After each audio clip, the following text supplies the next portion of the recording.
let's do this then. Yeah. Well, Anders, welcome to Stockholm and Sweden, man. Thank you. It's very nice to be here. Yeah, nice to have you on. Yeah.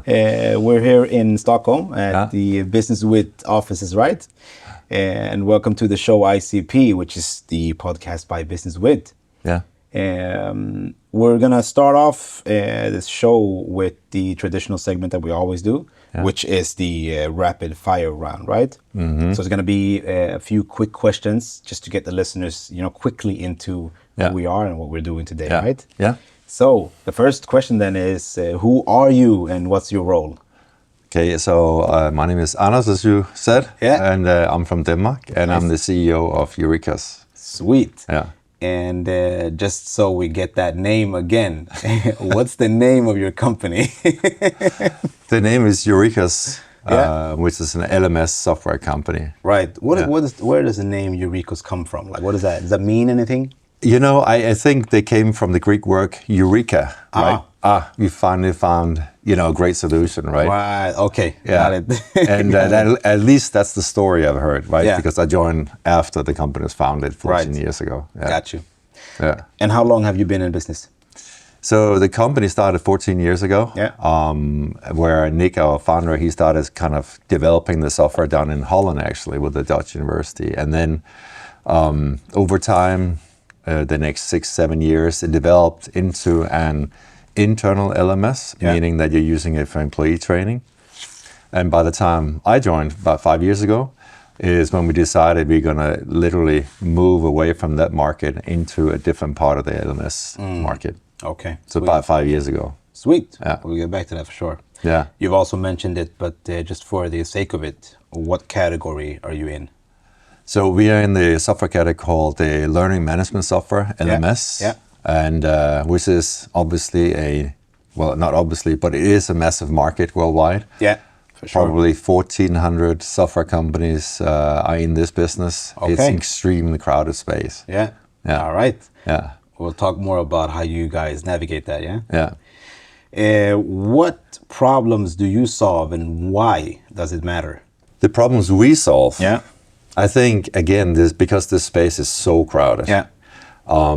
One of the reasons there are so many LMS companies is that so many of these companies have started trying to solve a problem, a challenge, if you will, right?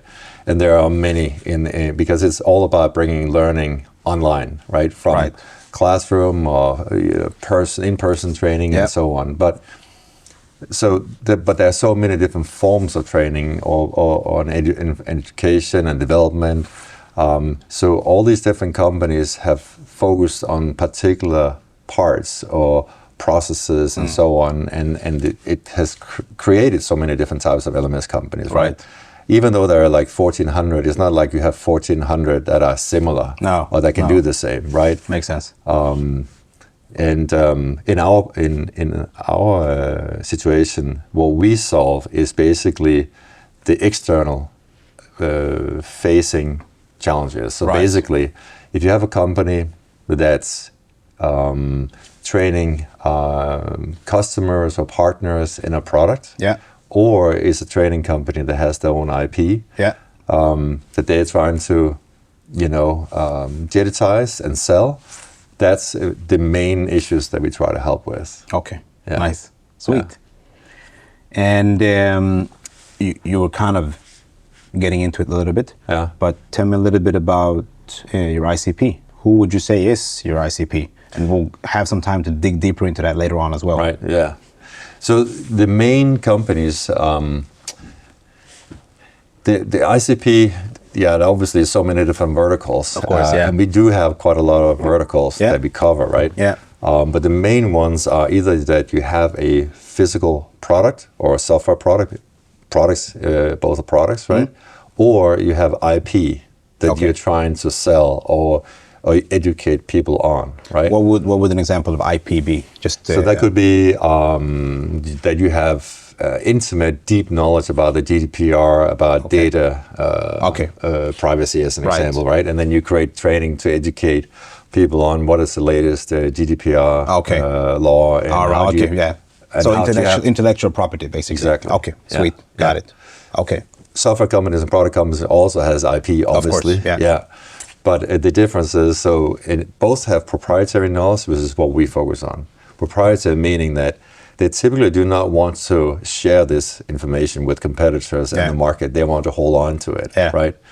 They either, because A, they're trying to sell it, or B, they're trying to educate their own customers and partners in it, but they don't want to disclose that to their competitors. Okay. So this is why we call it proprietary knowledge.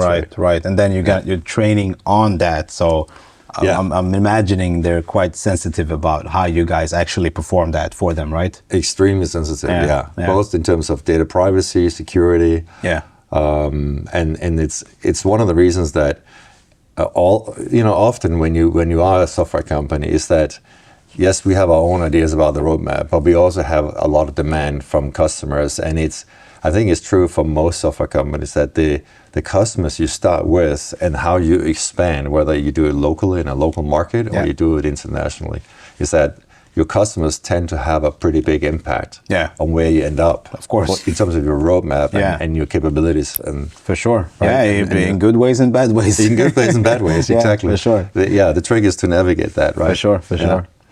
How were you funded? So we are privately funded. It's just the leading managers in the company that are shareholders. So we are self-financed right now. Nice. Yeah. And cool. Let's see the rapid fire round, right? Mm-hmm. Tell me about your journey into SaaS, right? And then when did that start? I'll be totally brutally honest because I looked at so many opportunities to join startups and join companies where I can come in and hopefully make a difference. Invest as well, so you feel that you're not just working for other people, you're working a little bit for yourself as well. And I looked at probably 35 different companies over 2 years, and it took forever before I was fortunate enough to meet someone who actually was head of sales at the time. And worked for Eurekos. And then he showed me the software, and it just instantly clicked with me because I realized that the way the software was built up that I saw at that time 5 years ago, it could actually be used for external training. Right. That was not their focus at that time. What was their focus at the time when you started? It was in employee training and so on, right? Yeah. But because I've had the responsibility of trying to bring out products across 200 countries in the world and trying to live with that challenge where you have to first, not only are you trying to tell and educate your customers and partners and get the product and knowledge out there, you're also trying to get the end users to understand it. Yeah. But just as big of a challenge is that actually if you have divisions overseas, getting those employees to also understand what you're trying to achieve. Right. So all those challenges, internally it's okay because you know everybody. Right. So at the time, yes, I was flying around worldwide, visiting all the different, daughter companies and so on.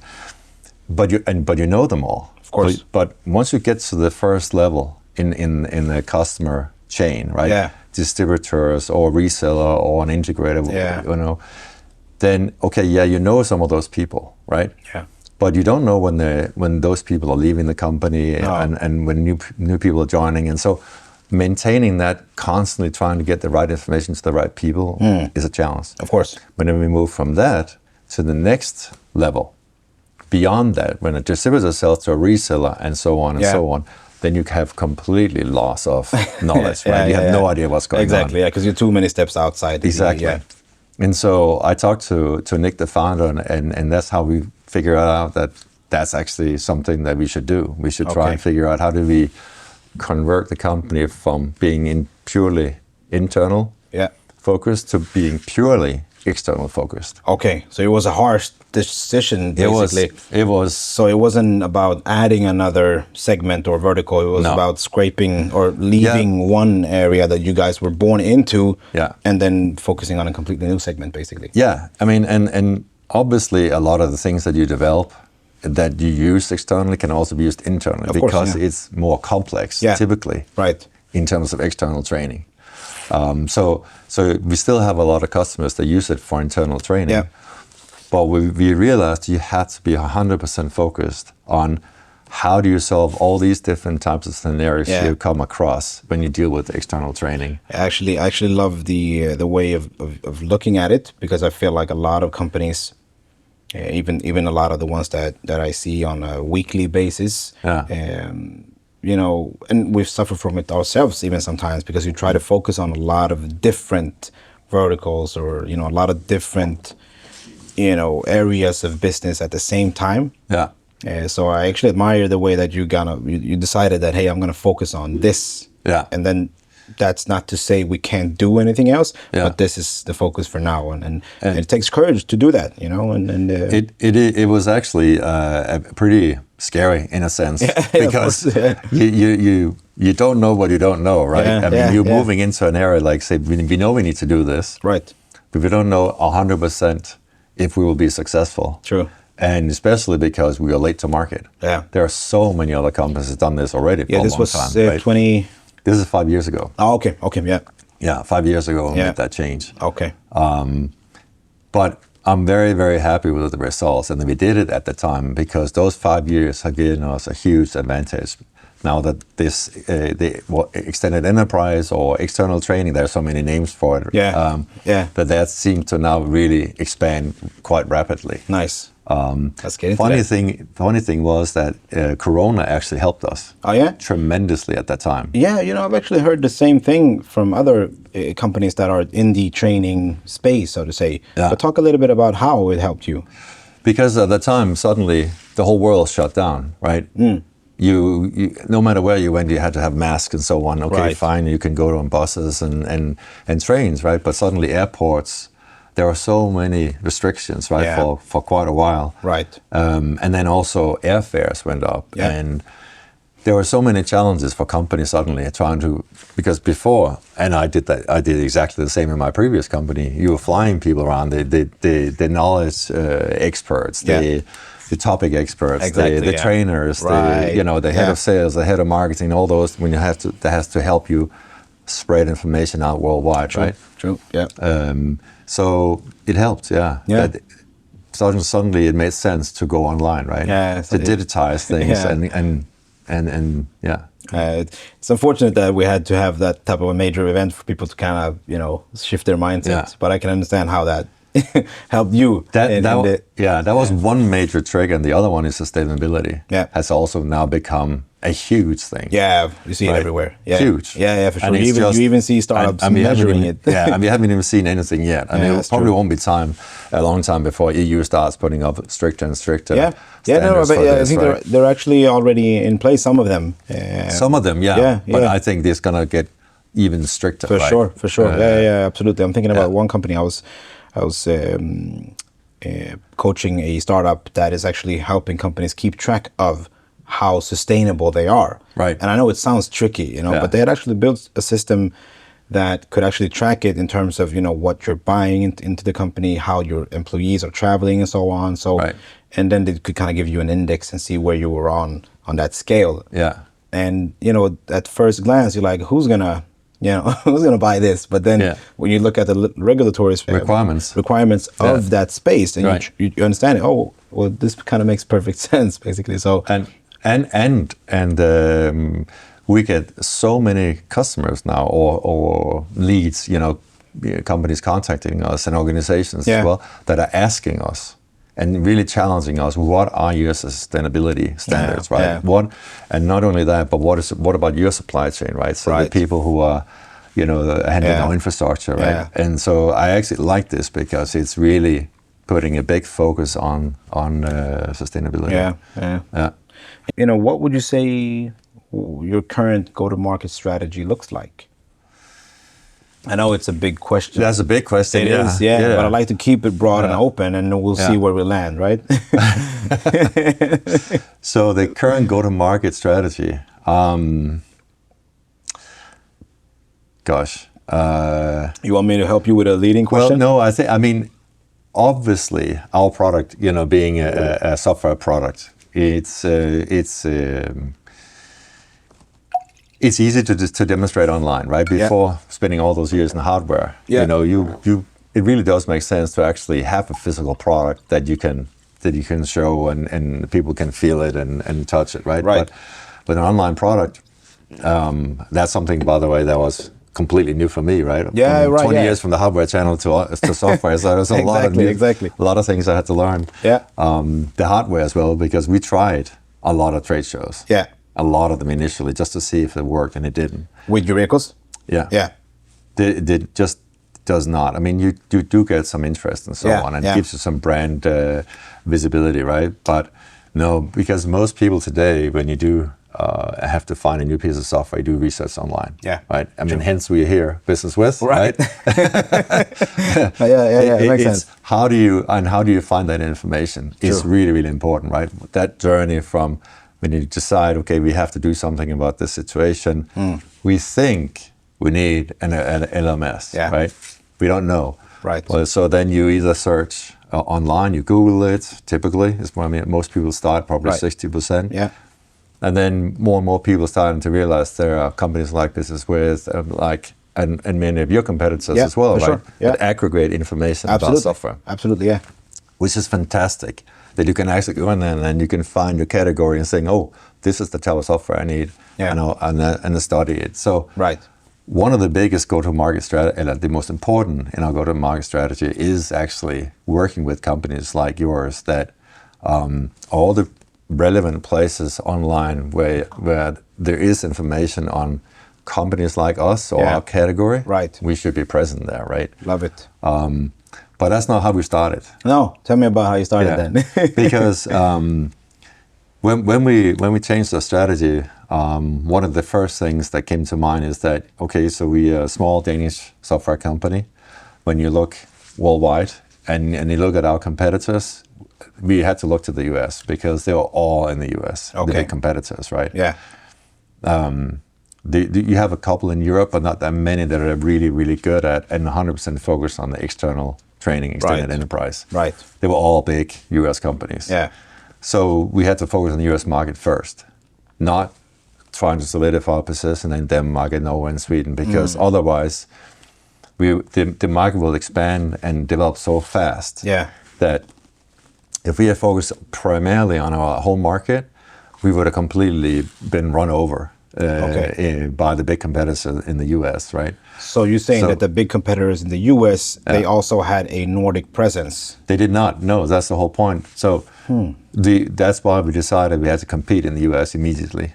We had to have a presence in the US to figure out how strong are our competitors, what's that market like, and also if we get a lead in Denmark, as an example, versus a lead in the US, typically the US lead is 10 times bigger. Yeah. Right. That's why everyone obviously wants to go to the US, sense. right? It makes sense. Yeah. But the other part is that we had to figure out where do we fit into the market. Right. It's a massive market, which is also why there are so many of these LMS software companies, right? Yeah.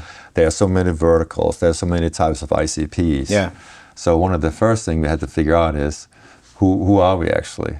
How do we fit into the market, and where do we fit into the market? And one of the best ways is actually not try to figure that out on your own, but it's trying to find people who are experts in that market. Right. So that's the first thing we did, was trying to figure out who are the top analysts, who are the top thought leaders in this space, and what's their take and what's their view on the market, right? I like that. But I want to challenge you on one point. Yeah. That's okay. And I'm not saying that this is right or wrong, but coming up as let's say a rather small player, when in terms of looking at the US market, right? Yeah. And then you're sitting there and you're in Denmark, and you got Norway, you got Sweden, you got Finland, and you got obviously the Danish local market, right? Yeah.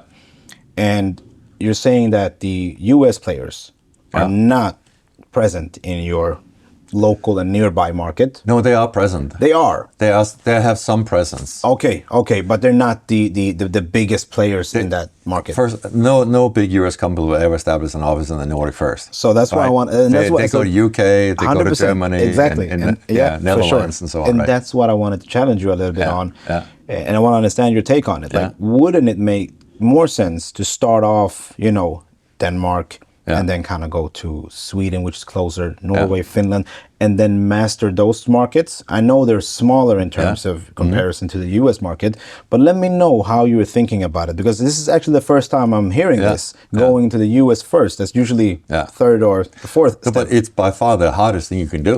I know. It's going to the US first. Yes. So I wanna know how you were thinking about it in terms of what do I do first and why. So it's maybe not so much of a challenging question, more of trying to understand more of why you made that choice. There are a few different reasons for it, right? One of the important ones is that at some point you're going to go to the US market. Yeah. Okay. So you got to find out immediately how strong is competition over there. Right. And how do you address the US market? Okay. Because we don't even know if our product would fit the US market. So would it fit? Yeah. Would we be able to actually land US customers? Yes or no? Yeah.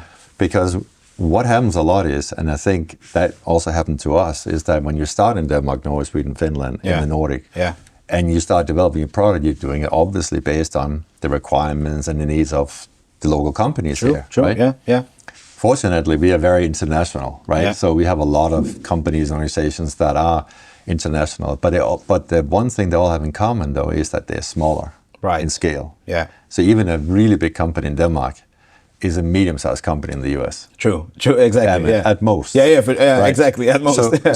So when you start, I wanted to make sure we can do both. If we can handle the requirements of the big US companies, we can also handle requirements locally. Right. Because we already are. Yeah. We were in Denmark. We had Danish customers and Swedish and Norwegian customers, right? Yeah. So I know we're fine. So I had to figure out if we can actually compete over there. Okay. And let me understand more here. Because I think this is a super interesting way of going abroad and going on of how to building your company. Because there's two things here. One is making that choice. Okay, we've established that. I understand. It makes sense. Yeah. And then there's the other part of that being self-funded. Because even trying to grow locally takes a lot of money, obviously. But then trying to grow in the US, where I understand you're a new player, you're a brand that's not as known as the other players at the market. There's bigger deals, longer sales cycles. Like, how did you take that into account, trying to figure out and understand, could we do business in the US? Or were you trying to see if you could get, just a proof of concept? Or were you actually going all the way of implementing your system, and that would be the answer of saying, hey, we could do it? Because there's multiple ways of finding that out, right? Yeah. Let me know what you guys did. So for us, we wanted to find out how do we actually fit into the market, and we met some really great analysts. Okay. Who helped us, gave us feedback. How do we compare against our competitors over there? Okay. How do we fit into the market according to them, right? Right. So that would be the equivalent of going to like a McKinsey or similar to one of those. Except that they live off the analysis that they can provide. So they welcome anyone who comes there and give you all the information on yourself and companies and functionalities, right? Sweet. But we did this simultaneously, right? So that's the other thing why I think our product, today we are in 25 countries, right? Okay. And half of our business is in the US. So one of the reasons that I think we can scale it in so many countries now, our customers in New Zealand, Australia, and Asia, and US, Canada, and all over Europe, is that because we did that discovery 5 years ago, we started that and started to understand what does the US market actually need? How do we compete there? And we did it simultaneously, figuring out what is our customers in Denmark, Norway, Sweden, Finland, Germany, Austria, Switzerland, etc. What do they need? Gives us suddenly an ability to compare the requirements from small companies in both markets, major enterprise in both markets. What do they all have in common? Right? And that's one of the advantages, because we did it that way. Today, it doesn't really matter for us if we get a lead from Sweden or we get a lead from the US. We can handle them. We have also built up the legal infrastructure, which is totally different. Data protection laws are very different in the US. For sure. Even in California versus the rest of the US. UK compared to Europe, etc., etc. Small versus big companies. All this was very hard work, and it wasn't. I wouldn't say. I mean, in hindsight, yes, it was a good idea, but it was also extremely hard. Yeah, for sure. It was extremely time consuming and very costly. Yeah, and that absolutely slowed down our growth. And that's what I think. So it's not the smartest thing to do if you really want to scale fast and have a big valuation. Yeah, but that was never my intent. Yeah, and I can hear that. It was actually, we wanted to build the best possible product. Yeah, that would fit the core parts of the market that we want to address, right? Yeah, and it was something that was a global product, not just a local product. Yeah, which so many LMS companies are today, they're more local than they're global. Yeah, right. And I think coming back to your background, I feel like this is the way that the big company that you worked for in the US would probably have thought about the process of entering a market, right? Yeah. Whereas the smaller SaaS tech startups, they want to do it the more savvy, faster way. Yeah. And they say that, usually we want to attract the customers first. We want to learn, we want to get some cash flow in, and then we want to start building out, what they need. But I think that's what you did as well. But I think what your success here was, you were doing a lot of research on both markets. Yeah. And the tricky part of doing a lot of research is then consolidating that into, okay, so what do we then do with that, and how does that show up in the product? Yeah. Because that's easier said than done. That's extremely hard. Yeah. But I'm so fortunate that was not me who had to do that. Okay. I had Nick, still have Nick, the founder, and he is probably one of the smartest people in the industry, period. He has the vision and he has the product in his head. Okay. And he can literally hold all of it. And he can, if I ask him to compare software companies and their needs, right, across Europe, smaller markets, medium-sized market, and the US, compare them all on this particular function and so on, he will tell me instantly, because he just has it all in his head, right? Okay. So we're very blessed having someone like him. And he's still with the company, right? Yeah. He was there from the beginning. Yeah. He was the one who started it. Well, then that kind of that answers a little bit of the question that I had, basically, because it comes down to, well, then how do you actually take all of that information and put that into a product that makes sense on both markets? And it also brings me to something that's incredibly important, is that you have to have people that has experience. Yeah. And so it's so important that you don't just in so many companies, people come and go all the time. Right. My focus has been on retaining the senior management and do everything I can to possibly hold on to them. Right. And with great success, actually, right? And Victor, who is the head of our CTO, who's head of development, has also been with us from the beginning. Okay. So between those two of them, they have the entire product. Right. Know exactly what we can and cannot do. Yeah. How fast can we build, scale? Love it. And and it's giving us some opportunities. Yeah. For sure. Nice, man. Yeah. Like it. Yeah. And I think it's obviously it's super interesting to hear, how you're breaking into the US market. But I'll get back to more of that, because there's more to that as well. Yeah, I can imagine. That's why I want to get back to it. I want to spend a little bit more on that. But I want to understand more of how you actually acquire customers. Yeah. Because I understand, there's a big part to it, and I think you just laid out the foundation of that we need to know to understand, Eurekos. Yeah. But tell me about how you actually acquire new customers. Are they coming from referrals? So you guys working with partners? So you guys doing a lot of advertising online? You were mentioning trade shows, cold calling, inbound, outbound. Tell me about, how do you actually get a new client to sign with you and work with you, and how do you repeat that? Yeah. Again, the most important thing is our credibility. Yeah. That we have a fantastic product that actually does what it says, what we say it can do, but it's really that you always under promise and over deliver. Yeah. That's number one, right? So we try to be as transparent as you possibly can be throughout the entire process, both in terms of what we say about ourselves.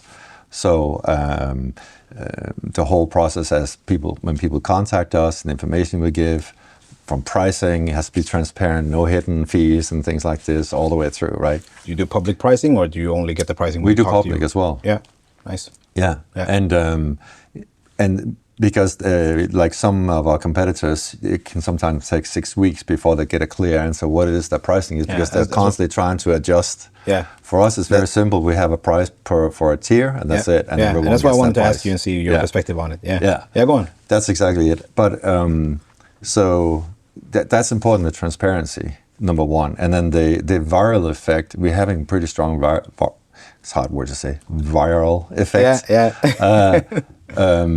From customers recommending customers. Okay. All right. Because the market we're in as well, customers are training customers. So we actually have customers of our customers becoming customers. Okay. Yeah. Which is a wonderful thing, right? Absolutely. And then the other thing that's important is your credibility. Yeah. And so that's customer reviews. Right. It's not just analysts, saying we think they're doing a good job for this and this part of the market in terms of these and these processes, automation, and what have you. It's also customer reviews, right? And customer reviews are only going to be as good as you are, right? Yeah, true. So if you are constantly overpromise and don't really deliver, you're not going to get so good reviews, right? True, yeah. So that's why we always have to make sure we do that. Makes sense. Reviews are strong. Yeah. The analysts, what they say about you is obviously down to how good your product is. 100%. And how strong your service is. Yeah, for sure. So, and for us, the success is not just about the product itself, but also the services, that we can handle the entire ecosystem, right? Yeah. So our product is pretty complex, and it ends up always being integrated into a customer's systems, a CRM system, and other systems. All of that work we do ourselves. A lot of our competitors outsource that. So you lose sight of where we had an initial dialogue, and now you move on to someone else, and then they try to pick it up, right? But you always lose information in that process. Yeah. That's important. And then it's that you are visible in all those places we talked about before. So we haven't actually done a lot of advertising because that's too expensive. We can't afford it. Yeah, tell me about the division between, doing marketing to attract new people, right? Or new potential clients, and reaching out, saying... So we are pretty much, up until this point, been all pull. Okay. Yeah, no push, right? Yeah. Because push requires a lot of funding. We don't have that. Yeah.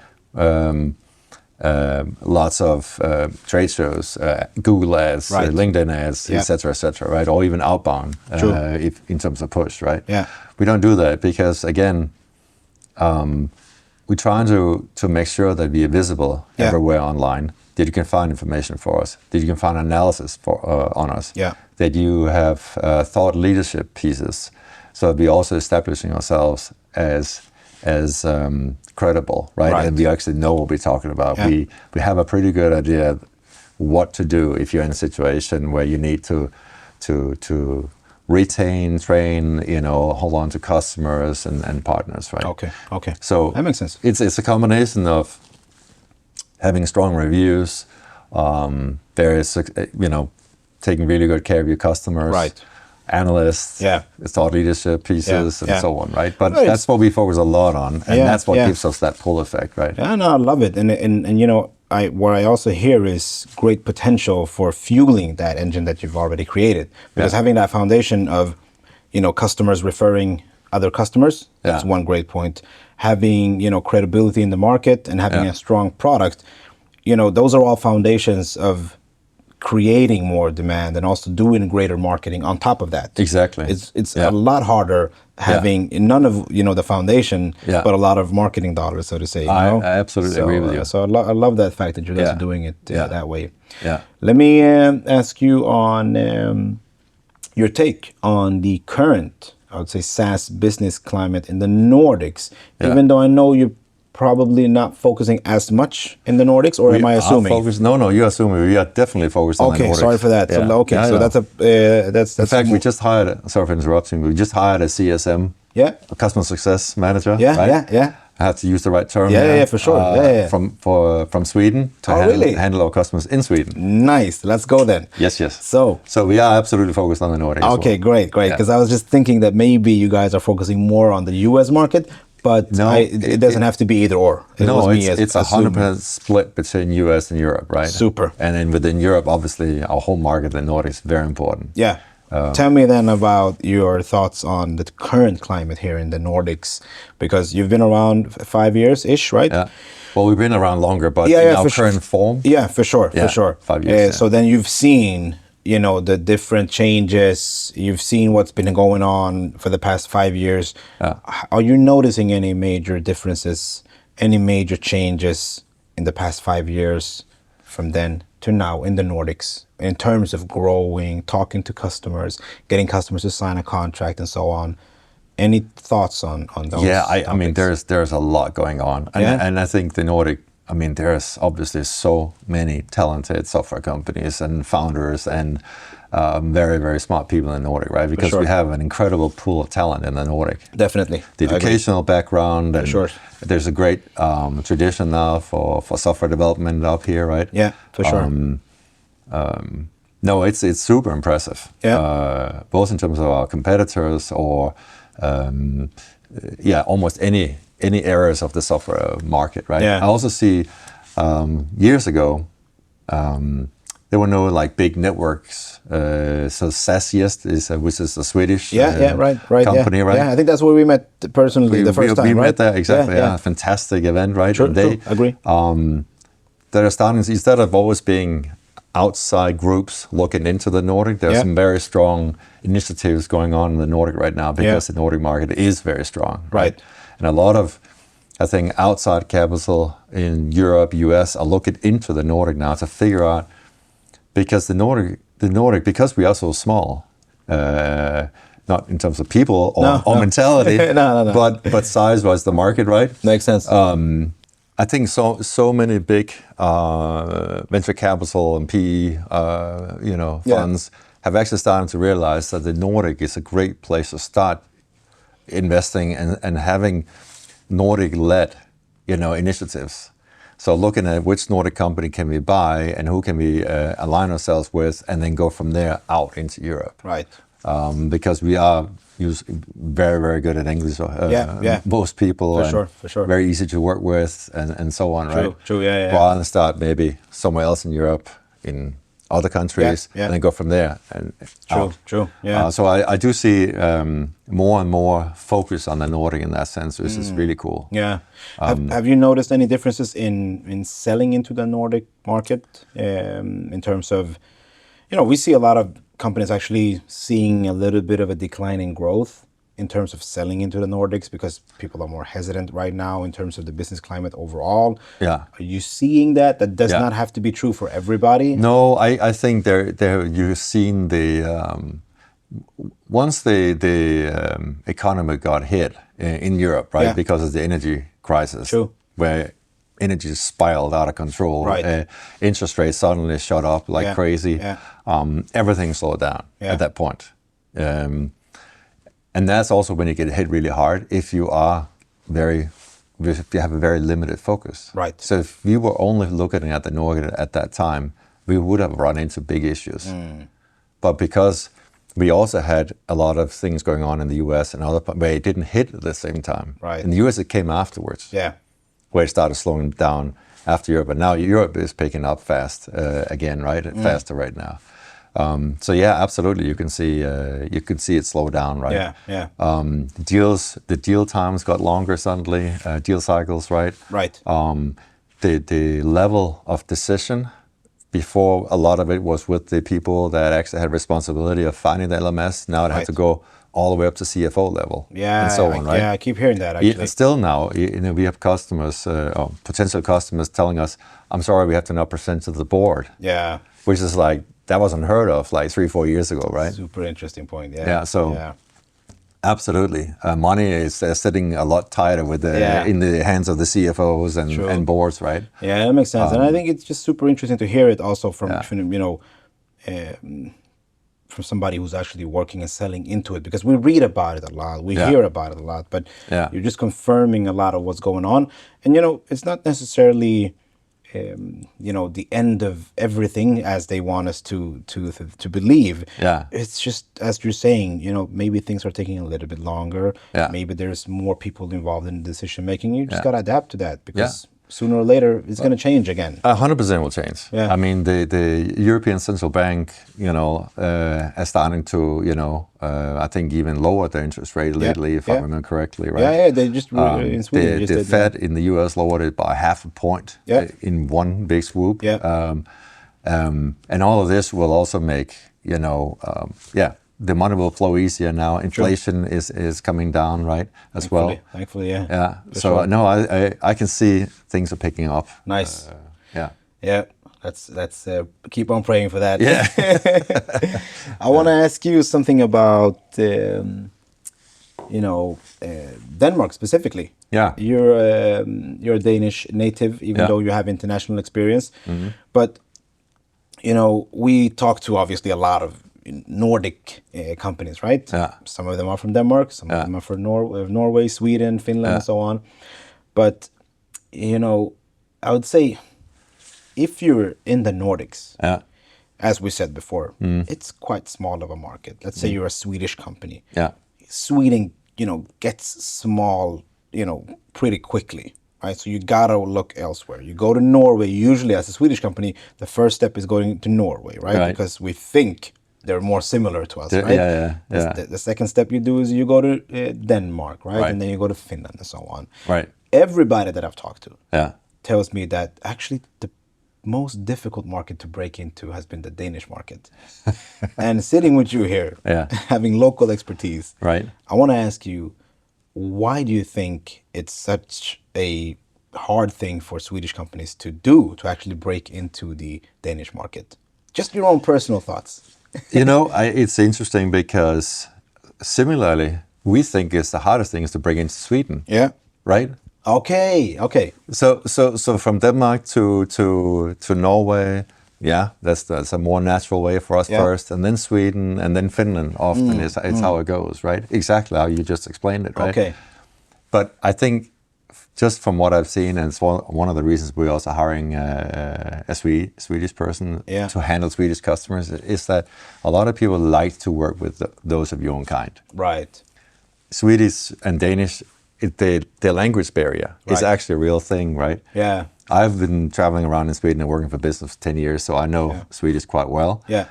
But that's not the other way around. So often it's like 50-50. Yeah. In our business meetings in Sweden, it's in English. Right. Yeah. So it's a natural barrier of entry. Okay. So for a Swedish company, if you want to sell into Denmark, first thing I would do, hire a Danish person. Okay. Right? Okay. And have someone work in Sweden, being Danish, towards Denmark, right? Okay. That's very important, right? So that's okay. Okay. I would say, but other than that, Denmark is also a small market. It is.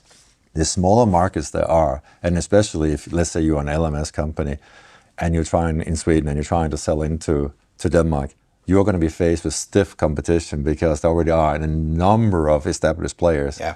And the markets, when they get smaller and smaller and smaller, there's very little. I mean, there's no pockets that's left. There's so much competition in a very small area. Yeah. It's one of the reasons the biggest retailers in the world also gave up on trying to establish themselves in Denmark. Okay. Because they tried, and again, it's just impossible to compete, because there's too much visibility. It's so easy to see what's available in the market, so the bigger the market is, the easier it is to find. It's also why US is such a great market to hit. Yeah. Because there are so many big pockets of business over there that's not being addressed properly. And you think that they are not as sensitive towards working with a non-American, for example, company? No, there are also issues, 100% for us. So we have had many situations where, even up until the point we have won the business, the contract was about to be signed, and then it got in front of the CEO or someone, the CFO or someone had to sign it, and they go like, no, do they have an established office? Okay. And they're like, I'm sorry, we can only work with American, that people have a presence in the US. Right. Otherwise, there's just a default thought. Yeah. You're not going to get a good service.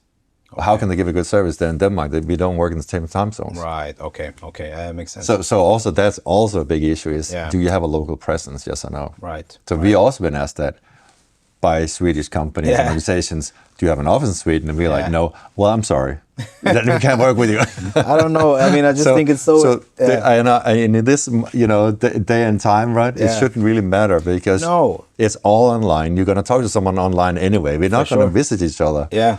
But still, for some people, as odd as it is, that still matters. It's crazy to think about like that because, and that's why I like to ask this question to people that come on our show because.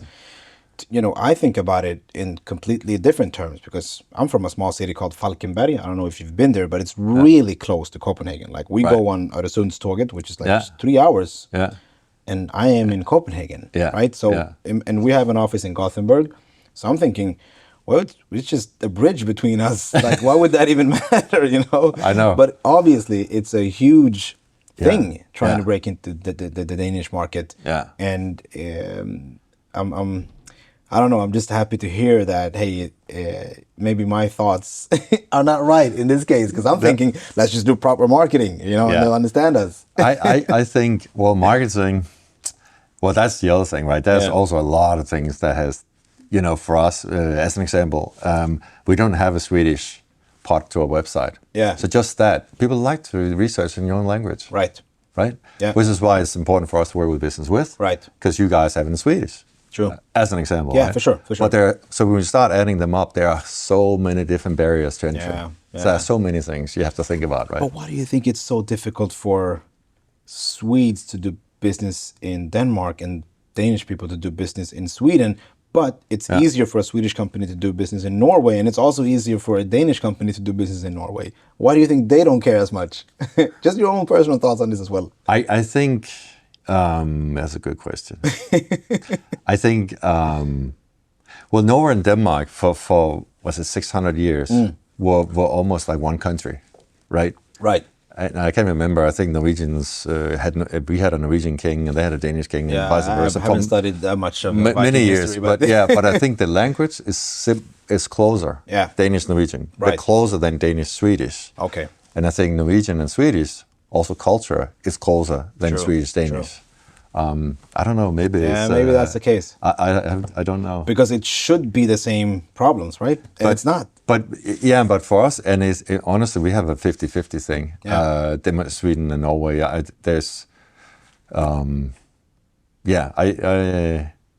It really only gets really good when you start to address it as if you're there locally. Right. Yeah. No, that makes sense. In terms of people, languages, support. Information in your language, all that, then it gets, then you're giving yourself a good chance. Right. No, I mean, we're having this discussion internally, of course, and it's fully transparent, because it's, we're business partners and we're talking about, just now, I'm leaving to Gothenburg tomorrow. One of the talks that we're going to have is, do we actually go into the Danish market? Do we hire somebody from Denmark to be there? Do we do the same in Finland, Norway? Or, what I'm fighting for is we get some more budget on marketing and try to build up the demand more. And I'm not saying there's a right or wrong here. There's just different ways of doing, choosing your strategy, so to say. That's true. But it's super interesting because, as I said, everybody who's been on that chair tells me that, hey, Denmark is actually the most difficult market. Like we see greater success in France than we do in Denmark. But that's interesting. Thank you for that input. Let's leave the Danish-Swedish battle, right? Yeah. Tell me about team size. Like how many people are you? What types of roles do you have at Eurekos? So we have between 40-45 people now. 40-45 people? Yeah. Oh, okay. That's a lot more than I thought. and 25 or so, at least 27 maybe, are in R&D. So we have a massive and his own team. We don't outsource. Right. So we have a huge team in terms of development, test. Yeah. It's also why we still spend over half of our overhead on that, right? So we are investing heavily in our product, and not so much in sales and marketing. Right. So it's actually where the least amount of money is going in sales and marketing, and the most is in terms of operations, customer support, customer success, and the product itself, right? Okay, sweet. I actually didn't know you were that many. That's well done.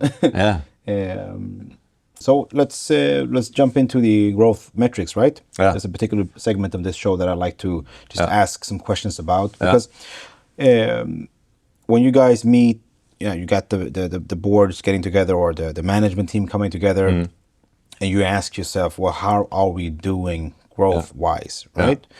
As a CEO, then what do you like to look at, and what do you ask your direct reports to report back to you in terms of growth? Does that make sense? Yeah, it does.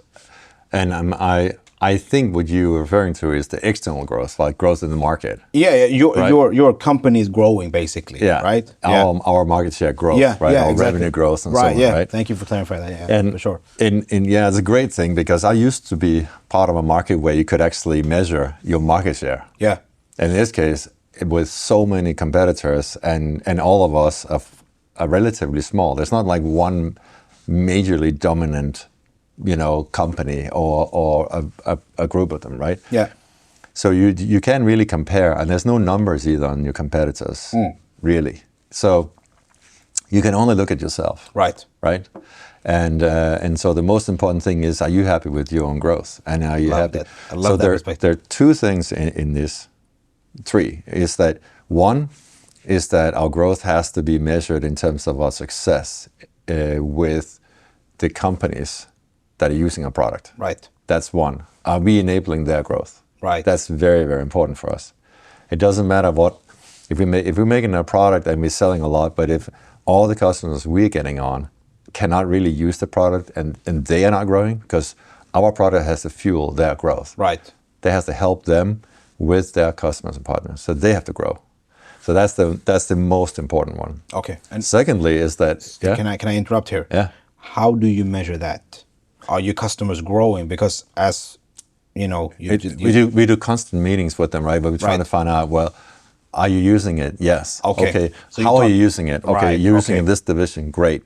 Right. What about what's next? Right. So more like product adoption, basically. Product adoption is a great, much better term. Clearly, you've been in the business a lot longer than me. Just, not to correct you. I'm just trying to understand more. I know. Yeah. No, I love it. It's exactly what it is. Product adoption, and so that's one thing. But it's not just love it. Are they using the product? It's also because our product can also actually generate revenue for them. Okay.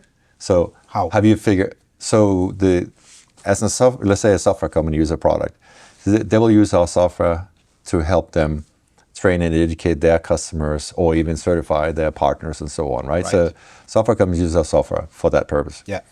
But more and more, a lot of these companies not only want to bring the customers closer, reduce churn, improve loyalty, whether it's a software product or physical product, they want to make sure that customers truly understand the product. Right. Right. And when updates come out and so on. But they found out also that, yes, we should give them this level of basic knowledge and information about, what we do, so they really know how to use it.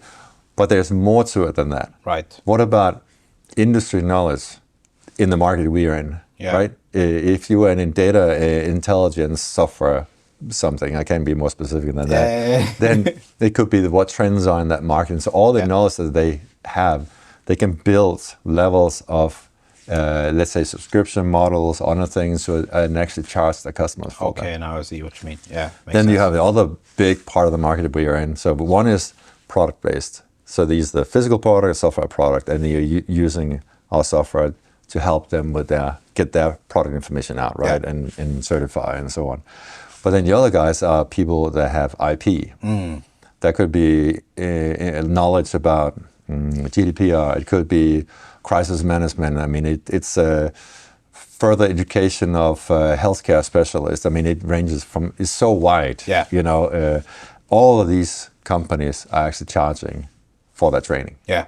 So literally the entire revenue is flowing through our software, right? Yeah.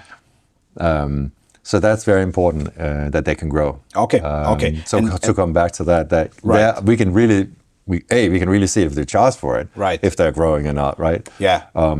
But they're very good at also telling us, and because we meet with them often, that we understand their success. Right. The other part is in the market is obviously our ARR and our MRR. Yeah. Right. It's very important. It's growing. Yeah. I don't think it's so important that you have how many logos you have, and it's more important that you actually are getting the right customers, and vice versa, right? Yeah. That they choose us for the right reasons, right? Yeah. Because eventually you will then get to where you need to be. Yeah, for sure. And AR growth, MRR growth, forget it. I mean, there's no rhyme or reason to it. Well, there's no right or wrong. You can have extremely established companies, software companies, been doing this for a long time. That's growing 25%, and they're super happy with it, right? Yeah. Because that's hard. Right. So the smaller you are, the more you should be able to grow. True. Right. True. And then you also have to put it in perspective. Well, if we're investing the majority of our money that goes into the product, we can't expect to double in our AR year over year. No, true. Because we have so little money for sales and marketing. Right. So that adjustment has to happen in terms of expectations, right? But of course, we like to be above 50% growth and up. You know? That's nice. We can do that year after year, and that's what we're doing right now. Nice. That's not bad. That's not bad. Let's jump into the category-specific questions, right? Yeah. This is pretty much the last segment of it. So it's a mix between category and then questions around buying your software or buying into your category, right? Yeah.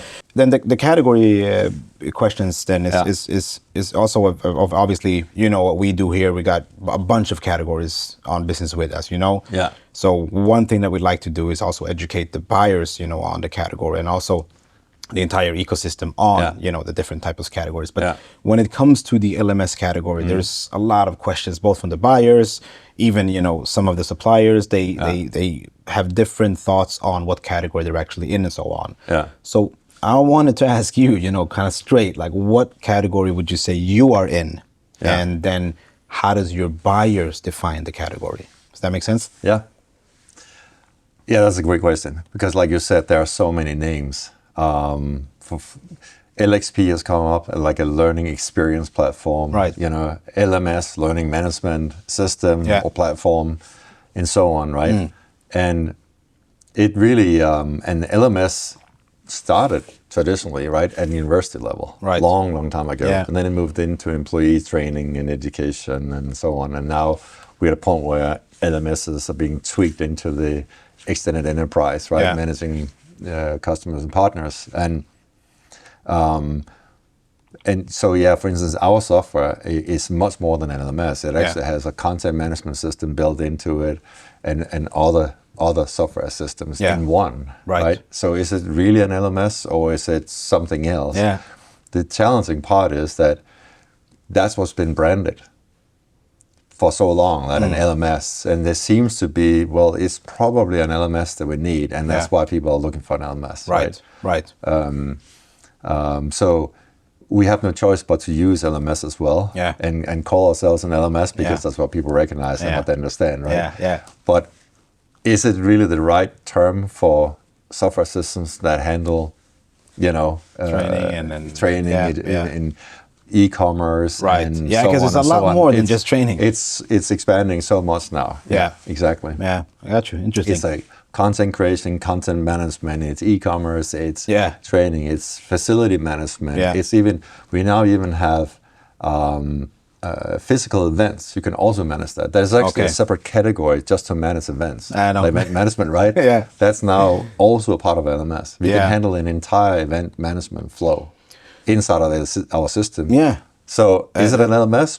It's super powerful, and I want to know more about that. Would you say, because I think this is, because the buyers, they just expect more and more, I feel. Yeah. In a lot of categories. Yeah. Not that, they're greedy or anything, but I just feel like when there's something that they're doing right now, with let's say an LMS, let's say they're just doing internal training, right? Yeah.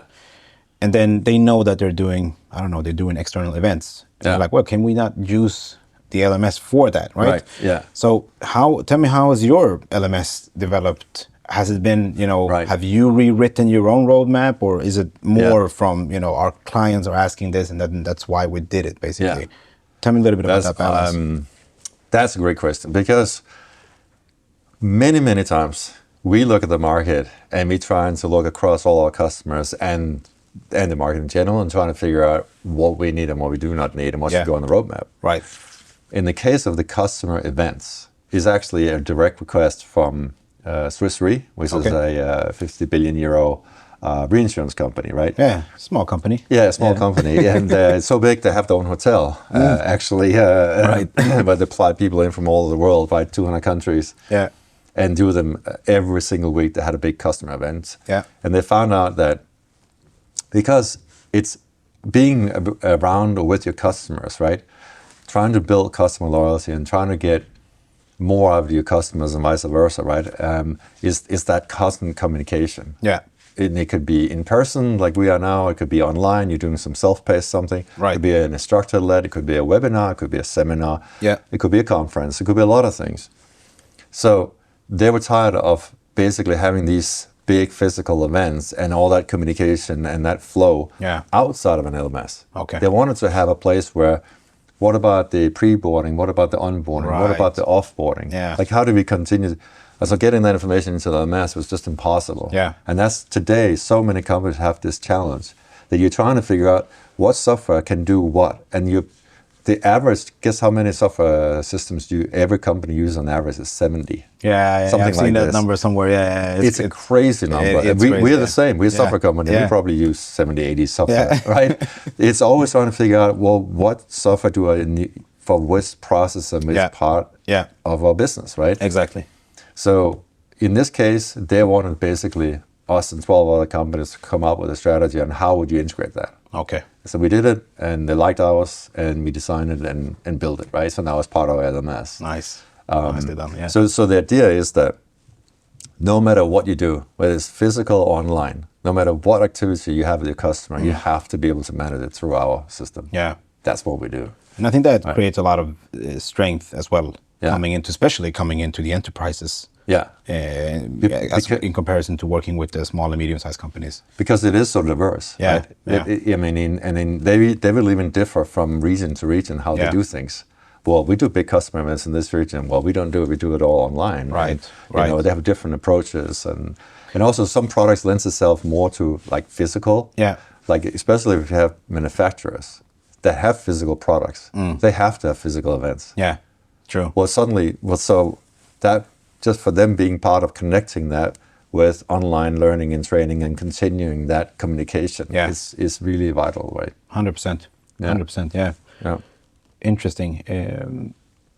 What are your thoughts on the latest, artificial intelligence AI trend, specifically into your category? Do you see a need for it from the buyers? How have you adapted to that? And maybe give us some examples of how that has come out in the product. Well, AI obviously is what everyone talks about, right? And that's the only thing investors want to hear about. If you don't have AI, we're not interested, right? Crazy, Forget about it. Yeah, we did all this for 5 years, and then we did nothing in AI, so we're worthless? Yeah, exactly. Come on. But so like 3-4 years ago, we started on that, and one of the first things we want to figure out is how do we help our customers communicate globally? So our software isn't in 130 languages, but how do you then help them make the content available localized? Right. That is incredibly difficult for any company, right? 100%. You have to use local people, you have to use translation agencies and so on. So we build it into the part of the software. We have content creation, and where it actually translates to all those. You can clone a training into all those languages. So that was kind of step one, trying to figure that part out. But then now what we're trying to figure out is how do we make content creation, which is it's really, really time consuming. Yeah. And it's a constant thing, right? And it's a crucial thing. You have to expand it, you have to build new. And, for sure. Right? For sure. Constant. Yeah. So how do you make that more efficient? So that's one thing we want to be focused on in terms of AI. And then next part is content curation. Okay. So first creation and then curation. Right. And curation basically is like when you go on Amazon or anywhere when you're shopping online, at the moment you almost like just eyeball something else comes up that is exactly what you just looked at. Right? That's the idea, right? That we have to enable our customers so that no matter what their customers or employees, what they're looking at, what they need, is that they're always getting the right information in front of them. Okay. That's curation, right? Right. And it goes, there's algorithms, there's a bunch of things you can do. True. That when you click on this and you click on that, then it pops up with something else that's what you're supposed to see, and carousels and the right information is coming, right? Yeah. But it has to go much deeper than that. Yeah. It has to be not just, hey, I'm trying to sell you a training. It could also be, here's a really interesting article from the knowledge database, or here's a really interesting video, and they can dive into that video and find the exact spot where you need to be to say, this is what you're looking for, right? Right. So it almost becomes like, any information that you need at the right time in that moment is when you should have that information, right? Yeah. So that's curation. Yeah, no. So that's something. So we have to use AI to make things much more efficient than they are today. Right. Not just using AI because everyone else is having it. 100%. That's one of the reasons we haven't gone out and actually used any of these traditional AI services. You were saying the most obvious one would be to use AI content creation. For content creation. Right. Which we have not, because there are so many of them today that you don't understand what the future cost is going to be using these AI services, because 90% of them are not making money. So a lot of them will go down, will go under. So you integrate something in and you force your customers on it, or you make it available to them, and they start using it and they realize, wow, that's 6 times the cost now a year later, but now you have locked into it, you're using it. I love the way you think about that, because that's not typical. That's one founders. thing that's really important, right? You don't just sell them something because we want to have it because it looks good. That it's that you put a lot of effort into trying to find what's the right long-term solution. And there's a lot of statistics out right now also on AI that shows that it's highly inaccurate. And a lot of information, it's generating false information, basically. I think especially when you go from, the general things and then into the specific things. And there is a big difference, right? When you say specific things. So that's proprietary information, exactly, right? Proprietary information that our customers have, they want absolutely not to be shared outside. So there are so many AI services that are available that's based on public, accessible information. True. They want it to be highly segregated. Only they use this part, right? And they train the AI and so on, and it helps them, right? They are incredibly expensive as well. So that's another really hard thing to find the right one. For sure. And you have so many different types of AI. It can be image creation, video creation, text generation, etc., right? For sure. It could AI helping you with instructional design, like in which order should you put these things together? There are so many different forms, right? For sure. I mean, if you start using them all, it's going to be ridiculously expensive. Yeah, definitely. So our biggest challenge and our biggest goal right now is to do a thorough research before we start, pushing AI solutions to our customers. I like it. Yeah. I think it sounds like you're aware of what's going on, but you're also very thoughtful and mindful of what you're adapting, and I like that way of thinking about it. And we are using AI also, by the way. We are using different forms of AI already. I'm sure you are. We're testing so many different types of content creation now. There are some really cool products out there. Tell me about one. Give me one use case, if you don't mind sharing one that you're seeing success with. Synthesia, as an example, is one where you write a script and it creates a little mini video avatar, based, where you can actually get it to change its voice, man, woman, etc. Right? We use it ourselves, right? When we create our own internal ISO compliance training for our own employees. Because we're also certified, we have to do this, right? So it's just a very, very fast way. Write a script. I think we should say this, push it into this, and then you have a little video, and it looks quite. It looks quite real, actually. Right? That's nice, because I feel like content creation is usually a bottleneck of succeeding with an LMS. It is. So I think it's super important to look for tools that can actually make it easier for your clients to create content. Because I'm assuming now, so correct me if I'm wrong, but you're not producing content for your clients. They are solely responsible for creating their own content. We're actually starting content creation services. So what we're doing is, because we found out that, first of all, we don't really want our customers to rely on AI. Yeah. Because you will put some products out there that's very inaccurate. True. And that's one. The other thing is content. If it's internal based for employees, there are some enormous content aggregators around the world, Open Sesame, et cetera, that has millions of trainings that you can just readily purchase and buy, right? Yeah. If your employees need an Excel training or some sort of compliance training, there's so much information. Sure. The difficulty is when you have to create something completely new and unique to yourself, something that's proprietary. Exactly.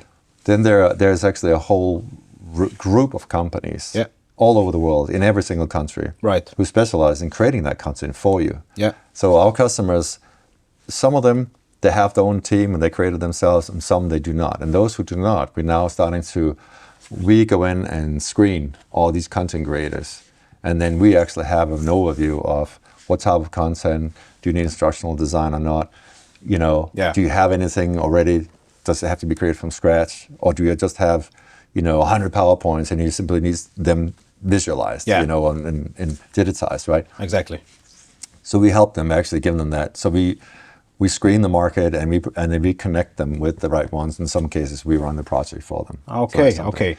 So that's something. One of the really big companies that we're working with, organizations, they're starting to ask us for help with that. Right. It only makes sense. It only makes sense to. It's the way you have to go that way eventually, right? And I think especially the bigger the project gets and so on, and I think it's a nice value adding service. Yeah. But it can also be tricky to execute on that. Yeah. But it's good that you guys are aware of it. Yeah. I wanted to get into some questions on, buying into your category, right? Yeah. And I know you're serving multiple types of segments, smaller, bigger, international, local, and so on. So I'm looking for general answers here. To somebody buying an LMS, right? Yeah. Maybe they've bought it before, they're changing something, or maybe they are a first-time buyer. Yeah. Just, what are some of general tips that you would give to somebody buying an LMS, trying to digitize education with the help of a system and so on? Right. I think, it's funny. You have to flip-flop and, sit in that position, right? But when the first question you have to ask yourself is, first of all, if LMS is the right thing for you, right? But a year from now, if you sit in a position now where you're looking to buy an LMS, what does success look like for you in a year from now? I love that. What's the number one thing on 2 and 3 they'll define your success? Is it that you're getting the LMS because you need it for, a stronger connection with your customers and reduce churn and loyalty? Is it because you have no onboarding for your employees right now and you need programs put in place? Is it that you need certification programs put in place? So you need to figure out what are the main issues you're trying to resolve. Right. Are you trying to get content creation or not? Very important, right? Yeah. Do you need to buy that? Because you can't, once you have the LMS, we've actually seen that a few times, have an LMS and I go like, oh, bugger. Now we have to actually create the content. Exactly. Well, how do we do that? Yeah. That's way bigger challenge than we thought, right? Exactly, yeah. So that also goes into play, right? Right. Then it's the most important also before you shop is, do you have the people to manage it? It requires a special skill to manage an LMS if you really want to use it, right? Right. And you have to start doing instructional design and other things. So True. Are you going to do that yourself or are you going to outsource that? Yeah. And then when you're looking at that, then also, what are you planning to automate? That's something we're extremely focused on. That it's not just about the content you create and the results from that content. It's also the manpower behind managing an LMS, right? Yeah. The LMS should come in and replace so many different manual processes that you have today. They should be automated afterwards. Right. So any examples of what those could be? Just a few? Onboarding. Customers or employees, right? Today, you have information either in an HR system of employees or a CRM system for customers. And then, okay, we got a new customer and great, we just landed him there in CRM. Now what? Yeah. Well, now there needs to be connecting them to the LMS so that the onboarding immediately starts. Yeah. Right? Yeah. So that's a perfect because then there's no gap, right? And there's no delay. Yeah, there's no delay. It goes instant, and you already can see from the moment they're logging in if the customer is starting to receive the information, if they're understanding it, and which means they're understanding your product, right? Exactly. And so how fast can you scale up this customer or this employee so they're effective, right? Love it. And then similarly, when you go through that training or certification programs, whatever it may be, that should also feed back to the systems. So it's not a one-way, it's a two-way street, right? Where that information should go back. So there is so it constantly updates the records on the employee or the CRM system on that customer. That actually we have a big issue here because the training they're getting, it seems like they don't understand it. Yeah. Either it's a content issue or the product, they don't really understand it or how to use it well because they're constantly failing in these questions, right? And so on. That's important also for the salespeople. And all product managers whoever may have to be involved. Definitely. That's some good points. Lastly, we have the Danish perspective, right? The Danish buyers. Yeah. You got the Swedish buyers. We talked a little bit about that. You got the European, and then you got this international US market, right? Yeah. And from your perspective, obviously you're sitting on a lot of experience, been working in London, right? Or sorry, UK. Yeah. You've been in the US market. Right. Right. Now you're back in the Danish market, selling into the US market. Right. So somebody doing SaaS, right? Yeah. SaaS businesses, regardless of category. Yeah. Just what are some of your top of mind, general tips for somebody trying to break into these different markets, right? Right. What would be something that you would say, hey, you're starting out now, and if you want to be here, I don't know, in a year from now, you want to get your first deals in the US market, you want to get your first deals outside of Denmark or whatever you're starting at. Yeah. What would be something you'd say, start thinking about this now so that you're positioning yourself well enough so that you can secure your first deals maybe in a year from now? Yeah. I know it's a long question. I know it's a big question. It's a big question, but it's I think again, it's the like you just said it, right? So where do you want to be in a year from now? Yeah. Right? Okay, if your idea is you're going to have 10 new customers or 5 new customers in the US a year from now, how are you going to, I will start with that. Yeah. Now you have those 5, 10 customers. How are you going to handle that? Yeah. Are you actually set up? Is the infrastructure there? Yeah. Do you have the legal foundation to handle it? Yeah. Do you know about the data protection laws in that country and so on, right? Customer success, can you cover the hours? You know, because these are the first things they will question you on the moment you're trying to get someone on. Okay. That's actually not the product. Yeah. The first thing they asked us about when we started in the US was, well, so how do you support us? Yeah. Right? And how do you do this, and that because we're from Europe, right? Yeah. So that's the number one thing. Right. And then the next one is that you have to have credibility over there in that market. Yeah. It's not okay that we as a European or a Danish company or Swedish, Norwegian or others, we say, but we have so many customers here in Europe. Yeah. So 100% it will work for you guys, right? Right. No. So you're saying you need a couple of logos. You definitely need some US customers before you start trying to really expand, right? Yeah. And I've said this to quite a few different CEOs of software companies that the first thing I would do is literally give your product away for free. Get those customers on first. Right. Get them to say, look, you're not paying anything. Just please start using it and testing it out for us. Yeah. And you'll find that actually in a lot of cases, they will not even want to spend that time in doing that. Yeah. Because time is money, right? Yeah, exactly. Because they're like, well, wait, Yeah. So we didn't do that either. We actually had the first paying customer in the US and the next one and the next one, right? Yeah. And it is very hard. You definitely have to start with East Coast. Okay. Because that's the less time. Yeah, right. Make sure you have people in Europe that can cover all the East Coast hours. Right. So that means 5 o'clock East Coast time is 8 o'clock here in the Nordic. Yeah. Okay, so then you make sure you have someone on until 8, and that's exactly how you start. Okay. It's like make sure you cover it until 5 p.m. Eastern time, right? Yeah. And then you go from there, right? Okay. Yeah. Got you. Would you say it's the same for Europe? Like, if let's say you're in Denmark trying to break into Sweden, Norway, would you say that there's similar principles there? except for the hours, of course. Obviously, there's no time difference and so on. Would you just say that, hey, I would say it's similar, or is there anything else you would like to add on to the Nordic perspective? You know, I would say for sure it's easier for us in the Nordic to sell to each other. Yeah. Because it's acceptable, right? We like each other. Yeah. Even though Swedes sometimes don't like the Danes. I don't understand why. Yeah. but it's a lot harder to excel into France for us. Yeah. And even Germany, it's okay. It's like 50-50. Yeah. But we still get people going like, do you speak German? Right. But in France, you have to speak French. Yeah, true. That's a definitive yes. Yeah. and Spain and Greece and so on. So the Nordic market is so much easier to deal with. Right.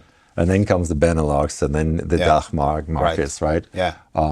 But yeah, absolutely. We're looking at, you got to have the language support. Yeah. And that's contractual, it's technical support, it's customer success and so on, right? Before you really enter those bigger markets, right? Yeah. It is possible to get customers on. We do have customers there, but it's not easy. So you're spending a lot of time and money trying to get people and convince them rather than trying to focus on the markets where it's much easier to penetrate, right? Yeah. So we're like, let's wait with France and some of those markets right now. Yeah.